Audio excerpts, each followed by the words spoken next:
Cette semaine, à Identité littéraire, nous recevons la BDiste Sophie Yano, l'auteur et chroniqueur Steph Rivard et l'auteur Patrick Isabelle.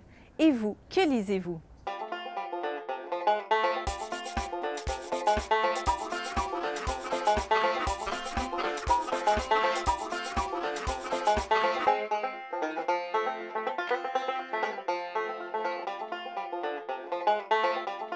Sophie Yano a grandi dans la forêt au nord de San Francisco. Elle a fait des études en arts plastiques à l'Université de Californie à Santa Cruz. En 2011, elle s'installe à Montréal où elle effectue une résidence aux ateliers de la bande dessinée. Elle publie au sein du collectif Colosse la série In situ et vient tout juste de faire paraître aux éditions La Mauvaise Tête La guerre des rues et des maisons. Sophie Yano, bonjour. Bonjour. Merci d'avoir accepté notre invitation. Merci de m'avoir invitée. Je vous ai fait travailler un petit peu, revoir votre bibliothèque pour choisir 3 titres, 3 livres qui ont marqué votre parcours. Et vous avez trouvé l'exercice facile ou ça a été déchirant? Ouais, comme ma librairie est un peu longue, la plupart c'est en Californie, c'était pas... Votre bibliothèque n'est pas à Montréal, c'est ça. Donc c'était mental Non, comme exactement. Oui. Mais c'était pas si difficile.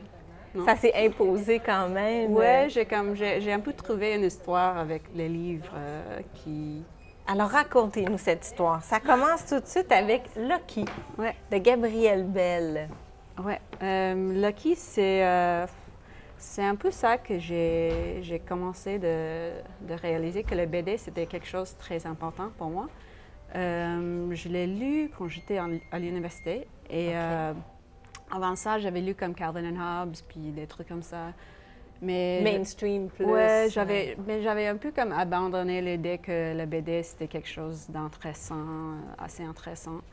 Et quand j'ai lu Lucky, j'avais lu pas mal de trucs, mais quand j'ai lu Lucky, je me suis dit, oh, wow, ça c'est vraiment, c'est quelque chose de vraiment intéressant. C'est ses mémoires et elle parle de quand elle était en train de faire d'autres bandes dessinées. Elle avait déjà fait quelques trucs qui étaient un peu mémoire.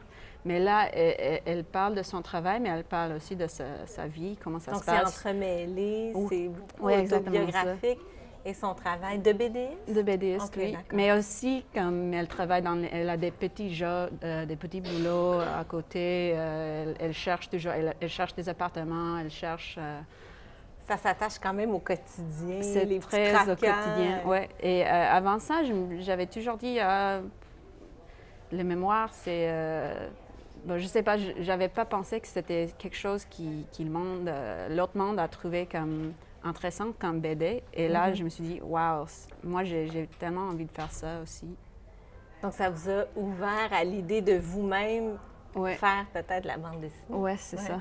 Et ça m'a beaucoup accroché. Inspiré et tout ça. Une autre bande dessinée, ensuite, Notes pour une histoire de guerre de J.P. Oui. Vous avez lu ça à quel moment? Environ. Là, c'était aussi à l'université, mais c'était un peu plus tard, peut-être quelques années plus tard.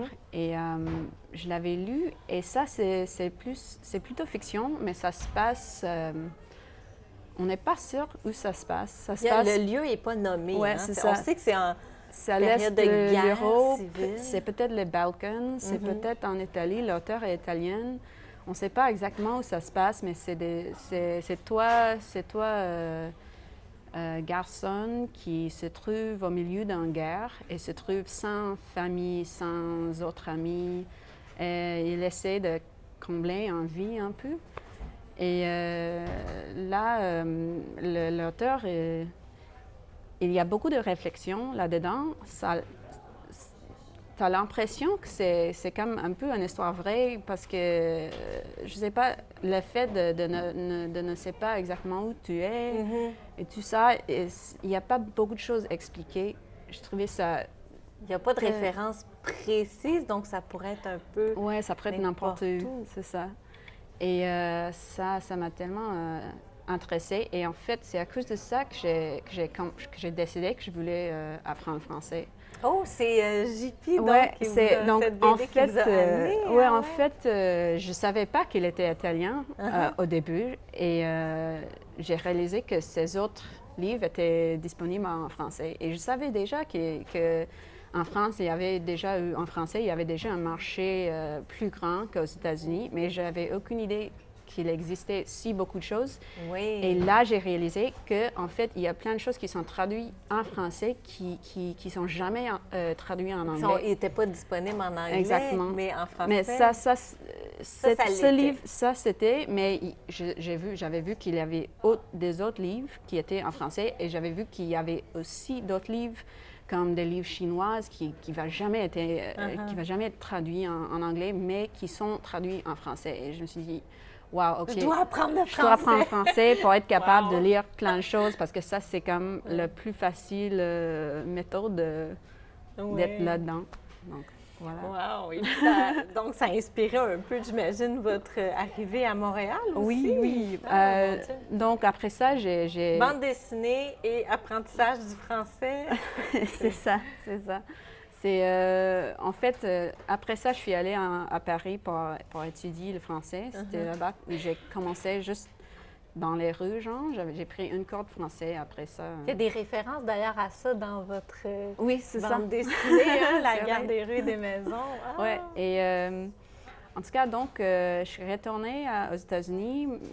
J'ai lu beaucoup de bandes dessinées et là, je me suis trouvée, j'ai vu qu'il y avait cette résidence à Montréal et je me suis dit, Montréal, ce serait une bonne place où plein de choses, il y a des références en anglais, des références en français et il y a beaucoup de choses qui... américaines, ouais, c'est ça. Comme donc, ça pour converge ici. Ouais, il y a un milieu de bande dessinée ici qui n'est pas comme ailleurs.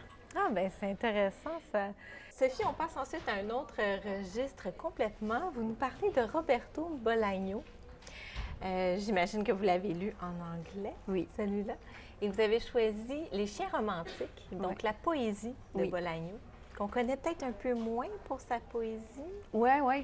En fait, j'avais lu rien de Bolaño, mais quand je suis arrivée à Montréal, j'ai passé le premier mois, quand j'étais là, qu'avec des francophones. Et je ne pensais pas que c'était un truc bizarre, mais plus tard, j'ai réalisé que mes amis anglophones, il n'y avait pas si beaucoup d'amis francophones. Mais pour le premier mois, j'étais complètement dans le monde franco. Et là, je me suis promenée sur Montréal, la rue Montréal. Je suis allée dans une petite bibliothèque, une petite librairie en fait, avec des livres. Et il y avait une petite section en anglais avec des livres usagés, genre. Tout à fait. Et là, j'ai vu Les chiens romantiques de Roberto Bolaño. Et j'avais juste recommencé de lire la poésie. J'avais lu un truc de Eileen Myles, c'était un mémoire, le mémoire d'un poète. Et là, je me suis dit, OK, ben, je vais commencer avec Bolaño, avec quelque chose de petit. J'ai juste pris le truc qui était le plus petit de lui, en fait. Et là, c'était la poésie. Et j'ai commencé à le lire et ça m'a vraiment choqué comment c'était hallucinant, comment c'était si bien et comment c'était les phrases courtes et efficaces, mais ça a changé comment j'ai vu, en fait, la BD aussi. Oui, ça a eu une influence sur votre perception de la BD? Pour moi, c'était cette combinaison de la mémoire et un peu de la poésie c'est comme ça que j'ai réalisé, wow, c'est comme ça que je veux essayer de m'exprimer. Donc, à la fois en puisant dans vos souvenirs, en utilisant la poésie comme médium aussi. Est-ce que vous avez essayé de faire? C'est vraiment intéressant. Donc, c'est vraiment à cause de Bolaño, à cause de ce livre-là. Et donc là, c'est toujours à côté de mon lit. Votre table de chevet, on dit. Je fouille partout. Je suis toujours en train de lire un petit morceau de ça. Merci beaucoup, Sophie Anneau. Merci à toi. Steph Rivard est responsable du choix éditorial en littérature à la librairie Raffin. Il est également chroniqueur à l'émission La librairie francophone et a collaboré à divers magazines culturels dont Spirale et Zinc. Steph Rivard a publié un premier roman récemment, Fausse couche, très bien accueilli par la critique. Steph Rivard, bonjour. Bonjour. Merci d'avoir accepté notre invitation. C'est moi qui vous remercie. Alors, je vous ai fait travailler Ça a été difficile comme exercice. Quand on est libraire, c'est dur. N'est-ce pas? Oui, oui, oui. Donc, vous avez finalement fait un choix. Vous nous parlez donc de 3 titres qui ont été particulièrement importants dans votre parcours de lecteur. Oui. On commence tout de suite avec une écrivaine québécoise, une de nos plus grandes voix, Marie-Claire Blais, Une saison dans la vie d'Emmanuel. Donc, voilà. Il faut que je me prépare avant de parler d'elle parce que Marie-Claire Blais, quand même, pour moi, c'est une grande voix, mais la plus grande auteure québécoise, toujours vivante pour moi. J'aurais pu parler de n'importe quoi d'elle. En fait, j'aime ce qu'elle fait actuellement. Oui. Une saison dans la vie d'Emmanuel, ça m'a marqué au cégep, en fait. C'est une lecture obligatoire. Puis ça, c'était à cette période-là, j'aimais pas trop lire. Et Marie-Claire Blais m'a débloqué une porte. Ah oui. Parce que pour moi, j'aime beaucoup, beaucoup la figure de l'enfance, en littérature québécoise particulièrement. Puis avec Marie-Claire Blais, ça a été un coup d'envoi qui a débloqué sur du charme, etc. Mais avec elle, plus particulièrement. Donc, il y a la thématique comme telle qui vous a d'emblée happé. L'écriture, j'imagine aussi. Oui. Bon, est-ce que vous écriviez déjà à l'époque? Non, puis je lisais à peine. Moi, j'ai commencé en sciences. D'accord, oui. Oui, puis ça a sorti vraiment ce qu'il y avait de moi. C'est un peu étrange ce qui s'est passé. En fait, ça a été un peu magique. J'ai commencé à m'identifier à Jean Lemaigre. C'est drôle, hein? Pas parce que ma famille... Oui, Jean Lemaigre, le petit poète, le rêveur, tout ça. J'ai commencé à m'identifier avec lui pendant un petit peu, mais plus après la lecture. C'est arrivé tout d'un coup dans sa façon de rêver, pas dans la structure familiale, là, parce que, bon, quand même. Mais non, ça m'a vraiment amené assez loin. Oui. Non, mais c'est intéressant parce que c'est une lecture marquante, tant dans votre vie personnelle, mais professionnelle aussi, parce que ça a comme ouvert des portes sur toute une possibilité de monde imaginaire, d'écriture aussi. Vous parlez de ce titre-là, mais vous dites que finalement, toute son œuvre pour vous est majeure. Son dernier cycle, plus pour le souffle, je trouve qu'elle va vraiment ailleurs. Mais dans ce roman-là, elle touche des thématiques qui me sont chères, c'est certain. Je veux dire, mon roman se passe dans une famille aussi. C'est un enfant qui parle, pas là-dedans, mais quand même, on sent vraiment des voix qui s'entrecoupent. Puis le lieu, je veux dire, c'est une espèce de vase clos, c'est lugubre, ça frôle un peu le conte. Donc vraiment, plus particulièrement Une saison dans la vie d'Emmanuel. Un gros plus, un beau prix Médicis. Oui, oui. On passe à une autre écrivaine dont vous avez beaucoup aimé l'œuvre aussi en soi. Oui. Bon, il fallait parler principalement d'un titre, alors vous êtes arrêté, vous avez fait votre choix avec L'amant de Marguerite Duras. Oui, bien, elle raconte un peu toujours la même chose. Tout à fait. Mais L'amant, en fait, moi, j'ai lu ce titre-là parce que, comme plusieurs, j'ai fait le bac en littérature à l'Université de Montréal. Et à l'époque, il y avait la monstrueuse liste de 80 titres à lire. Bon. Donc, moi, j'avais mis L'amant dedans un peu au hasard. Puis là, ça a été un coup de foudre. Mais j'avais pas le temps de passer trop de temps dessus. Je l'ai gardé. Puis après ça, un été, quand j'ai eu le temps, je suis devenu boulimique de Duras. Là, j'en ai lu peut-être 30, tu sais, d'un coup. Puis ce qui est un peu spécial avec Duras, c'est que moi, je suis quelqu'un qui a de la difficulté à trouver des choses belles. Je lis beaucoup de choses un peu plus rough, qui peuvent aller un petit peu plus dans le trash, comme on dit. Mais quand je veux lire quelque chose de beau, je peux même relire un Duras, surtout L'amant. Je l'ai lu au moins 5 fois. Je trouve que relire, c'est un plaisir aussi qui peut être autre.